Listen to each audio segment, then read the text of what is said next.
Hi everyone, this is part 2 of our video series with Jayson Lo. So for you guys who watched the first part, we heard about his debt story, how he got out from debt, how he made money off of it, and how he resurrected his business, his career, and how things are much better. So I know a lot of people wanted to hear more about him, and we're in for a treat kasi this guy is in demand. He's one of the top speakers here in the country, no? So it's such an honor to be able to get him just for a few minutes to be able to discuss his principles and insights. And for those who haven't heard him yet, no, he just spits information, principles, and everything he would say.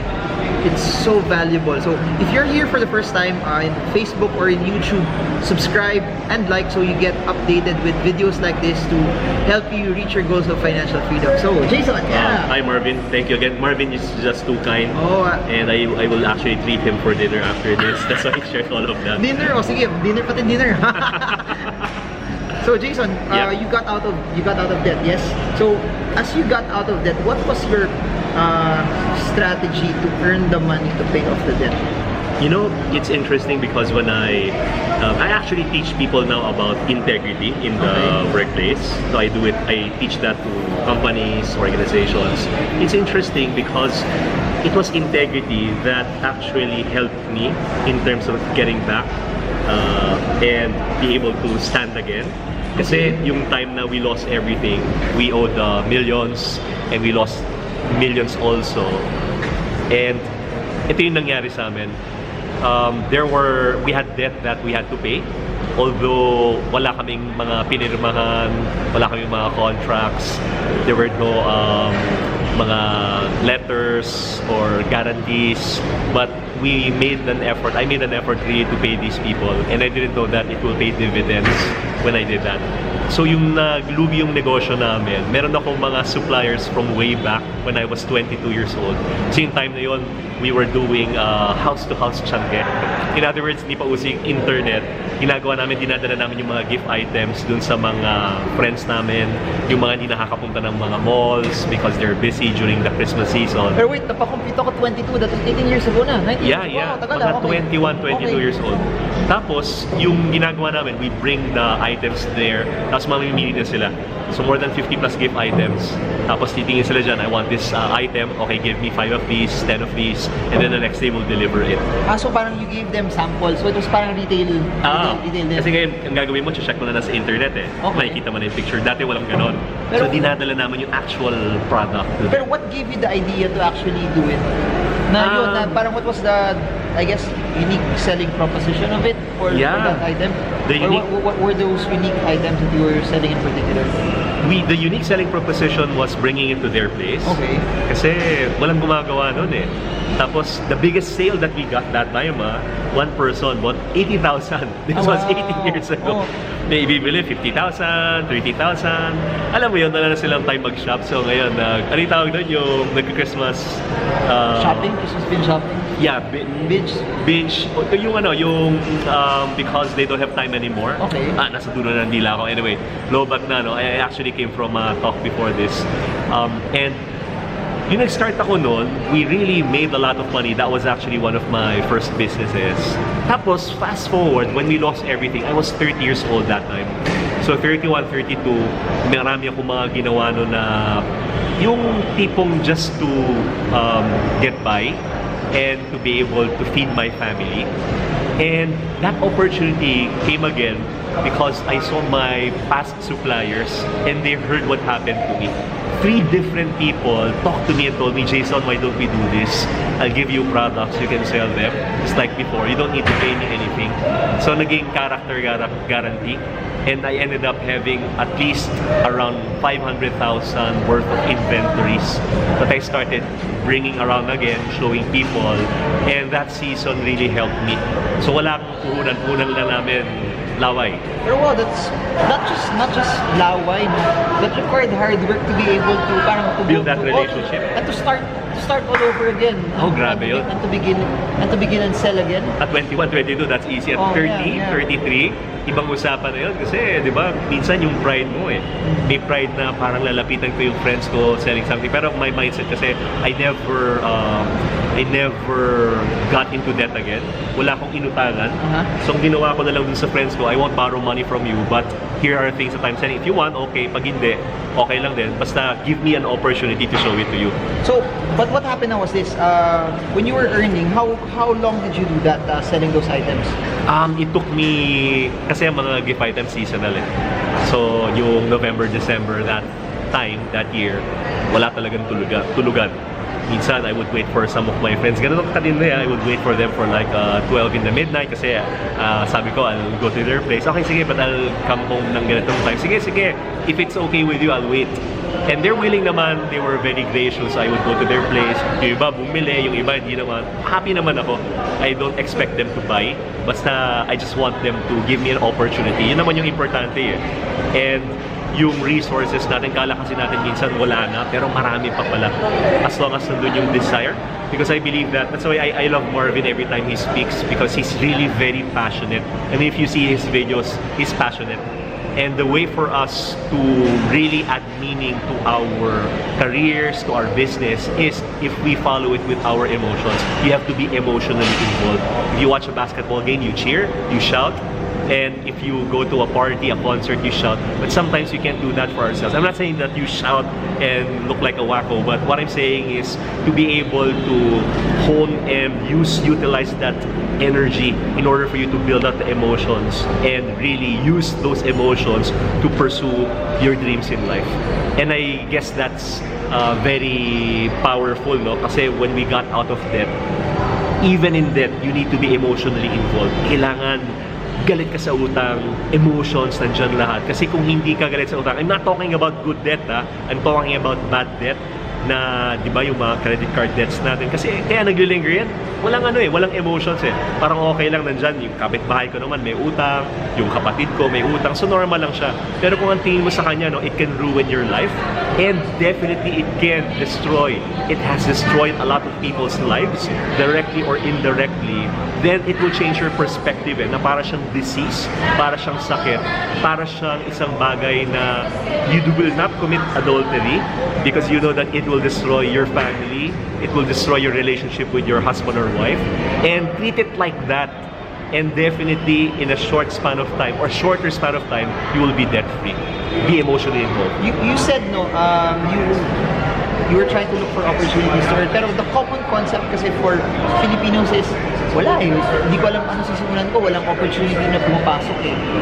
How does it work for those that don't think that they have a possibility to possibly earn for themselves? What can they do? Ano yan eh? You know this old cliche? And excuse me for using this cliche. Let's say I ask you for 100,000 tomorrow. Diba? Marami sa atin, hindi tayo makakapag-produce ng 100,000 eh. Okay. Right?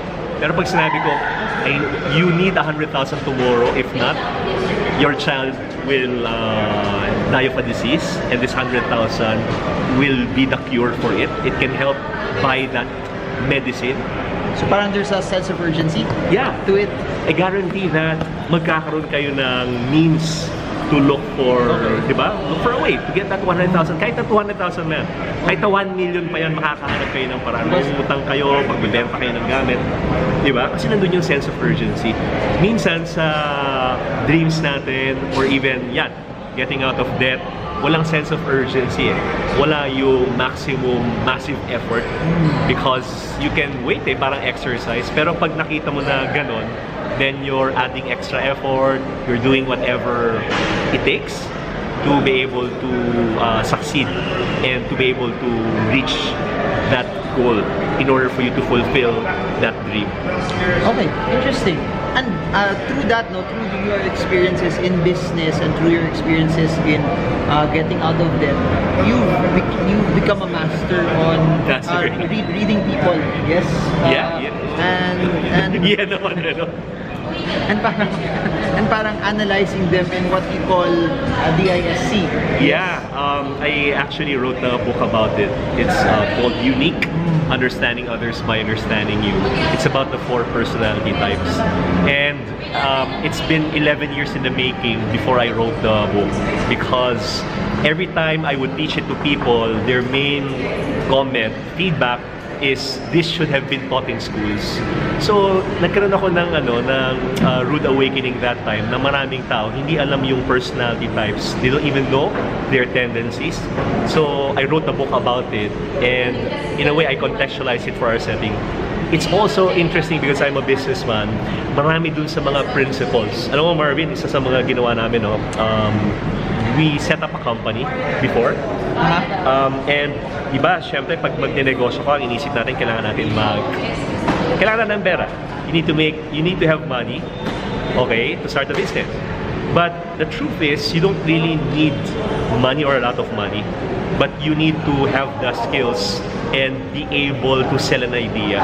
And once you're able to sell that idea, then you can actually start a business from scratch. And we started this company, we needed around 10 million to capitalize the business. We were like 8 people. 10 million is not a...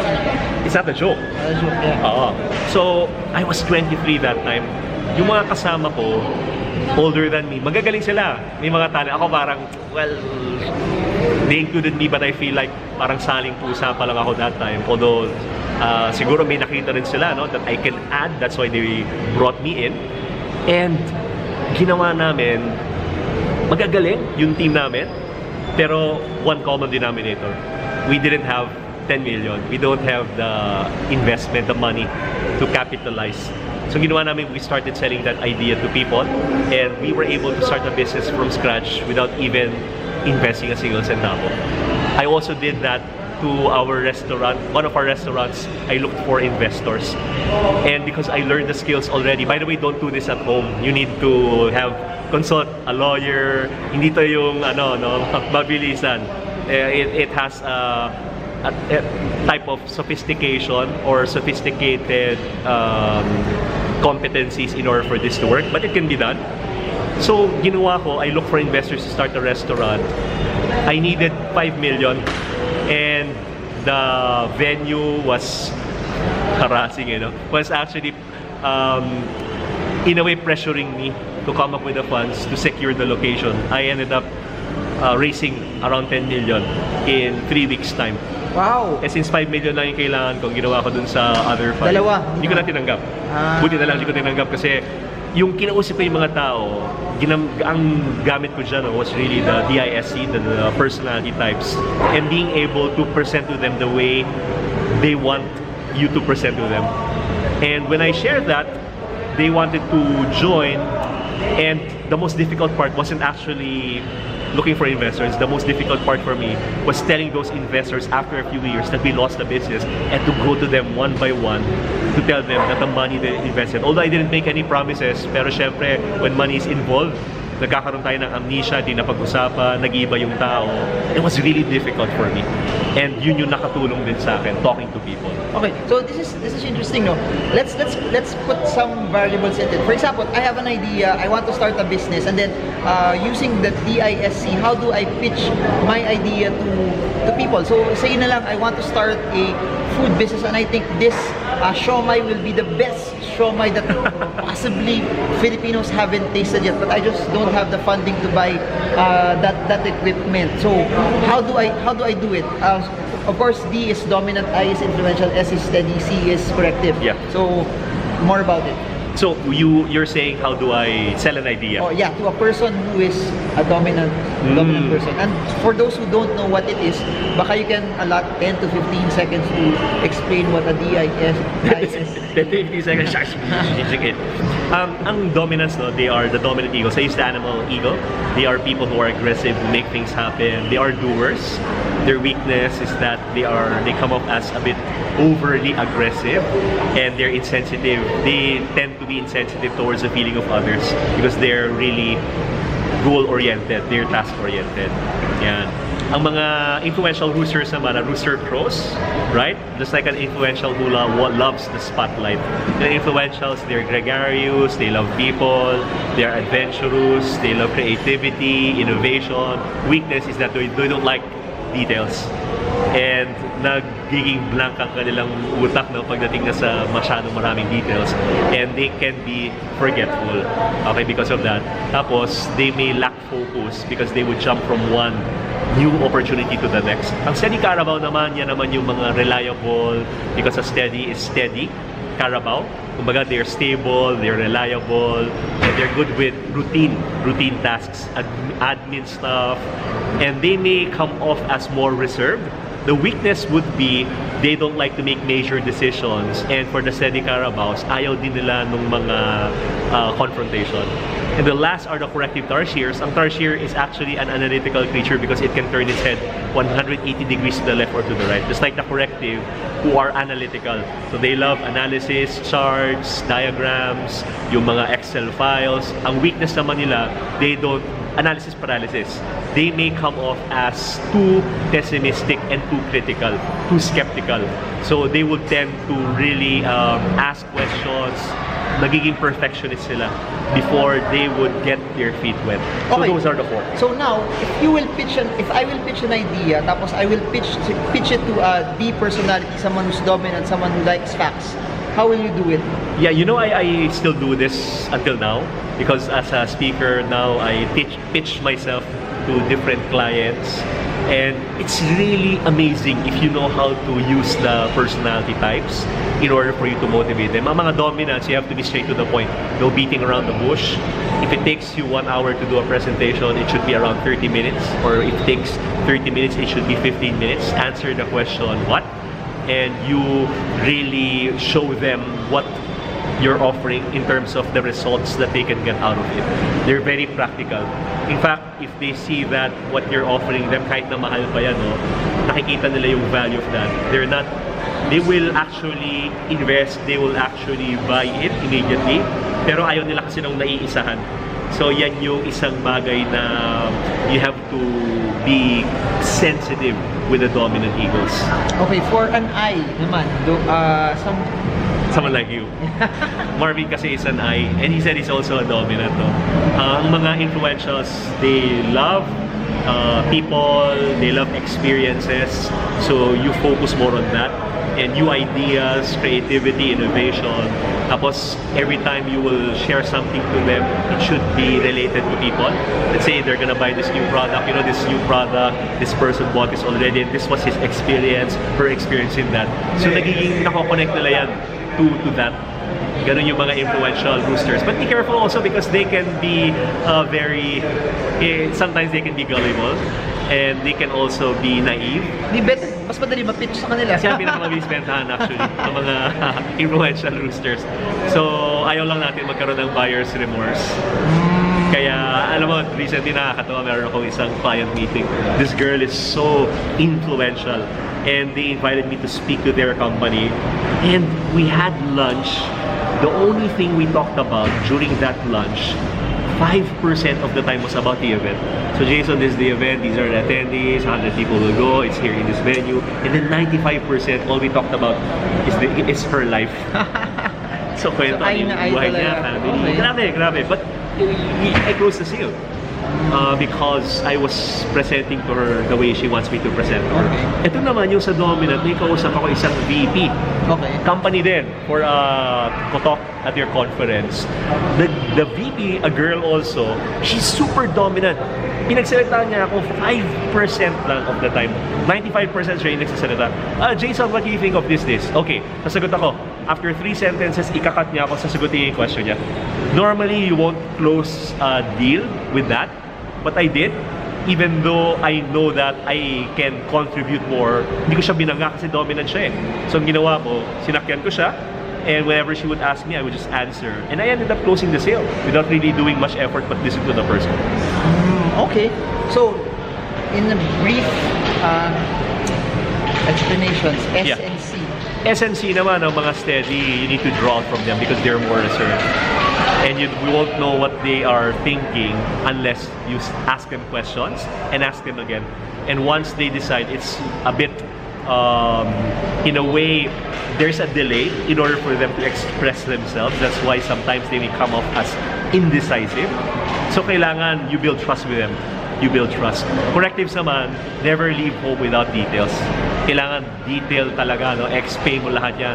In fact, ang mga corrective tarsiers, sila yung isa sa mga pinakamahirap bentahan sa lahat. Pitch an idea because you have to be prepared.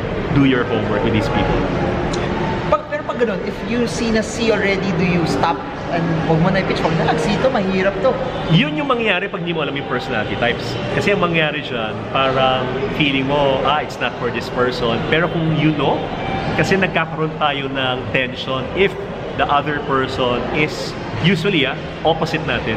So kung opposite mo yung personality, let's say dominant ka, kausap mo yung steady, ang steady feeling niya, napaka-strong ng dominant. Ang dominant naman ang feeling niya, yung steady, napaka-reserved naman. Na if I ask that person something, that person doesn't answer immediately. I want answers.